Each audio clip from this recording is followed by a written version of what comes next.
Hi hello నమస్తే welcome to our channel. నేను మీ Charmi. Present ఇటు మనం వైఎస్ఆర్సీపీ పార్టీ ఈ మన జరిగిన ఎన్నికల్లో అయితే ఓడిపోవడం జరిగింది. అది కూడా చాలా దారుణమైన పరిస్థితులలో ఓడిపోవడంతో ఆ పార్టీలో ఉన్న ఎంతోమంది ఇటు కూటమి ప్రభుత్వంలో జాయిన్ అవుతూ ఉన్నారు. ఇదే అంశానికి సంబంధించి ప్రజెంట్ ఇదే బాటలో ఇంకొకరు కూడా అదే క్యూలో వెళ్తున్నారు. అది మరెవరో కాదు, బాలినేని శ్రీనివాసరెడ్డి.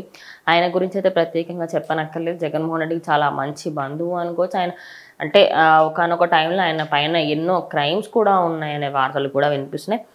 ఇదే క్రమంలో వైసీపీ మాజీ మంత్రి బాలినేని శ్రీనివాసరెడ్డి ఈ రోజు అంటే గురువారం రోజు జనసేన పార్టీలో అయితే జాయిన్ కాబోతున్నారు. ఆయన కొంచెం ఒక ర్యాలీ తీస్తాను, నేను అంగరంగ వైభవంగా వస్తానంటే పవన్ కళ్యాణ్ వాళ్ళు నో అని చెప్పేశారు. ఇదే కాకుండా డిప్యూటీ సీఎం పవన్ కళ్యాణ్ కలిసి ఆయన పార్టీలో జాయిన్ అవుతున్నారు. ఇక్కడ వరకు మనకు అంతా తెలిసిన విషయం. అయితే పార్టీ హయాంలో బాలినేని శ్రీనివాసరెడ్డి ఆయన అటు జగన్మోహన్ రెడ్డి పార్టీలో ఉన్నప్పుడు చంద్రబాబు నాయుడిని, పవన్ కళ్యాణ్ని, అదేవిధంగా ఎవరిని పడితే వాళ్ళని నోటికి ఎంత మాటలు వస్తే అన్ని మాటలు అనేసారనమాట.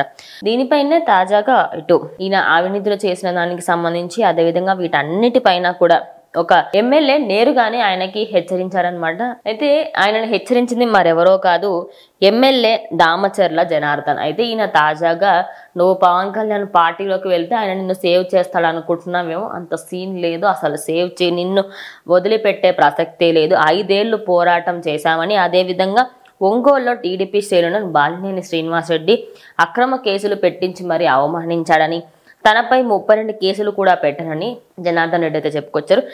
అదే విషయానికి సంబంధించి తమ నాయకుడు చంద్రబాబు నాయుడిని కూడా ఆయన చాలా దారుణమైన మాటలు అన్నారని, ఇప్పుడు ఆయన పవన్ కళ్యాణ్ పార్టీలోకి వెళ్తే ఆయన వదిలేస్తాం అనుకుంటున్నామేమో, లేకపోతే పవన్ కళ్యాణ్ నిన్ను కాపాడుతారు అనుకుంటున్నా, అసలు అలాంటి ప్రసక్తే లేదు, మీకు అసలు ఆ ఛాన్స్ కూడా ఉండదు, పవన్ కళ్యాణ్ కూడా మిమ్మల్ని అసలు కాపాడలేడు, ఆయన కాపాడడు కూడా. మొత్తంగా మీకైతే క్లారిటీ వచ్చింది. మీకు ఓపెన్గానే వార్నింగ్ ఇచ్చేస్తాను అనమాట. ఆయన టీడీపీ పార్టీ నుంచి ఇప్పుడు జనసేన పార్టీలో ఉన్నాడు కాబట్టి ఇద్దరికి ఒకరొకరు వార్నింగ్స్ అయితే ఇచ్చుకుంటున్నారు. మరి నిజంగానే ఆయన పార్టీలో జాయిన్ అయిపోయిన తర్వాత ఇంకెలా ఉంటుందో, అసలు వీరిద్దరి ఫైట్ ఇంకెంత ముందుకు వెళ్తుంది ఏంటనేది అయితే ఇప్పటికీ ఒక క్లారిటీ లేదు. కానీ ఇప్పటికీ ఒక బద్ధ శత్రువులు ఒకే పార్టీలో ఉండడం కరెక్ట్ కాదని కొంతమంది అనుకుంటున్నప్పటికీ కూడా ఆయన పార్టీలో జాయిన్ అవ్వాలనుకుంటున్నారు. కాబట్టి జనసేన అధినేత పవన్ కళ్యాణ్ కూడా ఓకే చెప్పారు. వెయిట్ చేసి చూద్దాం వీరిద్దరి మధ్యలో ఫైట్ ఎలా ఉంటుంది ఏంటనేది ఫ్యూచర్లో తెలిసిపోతుంది.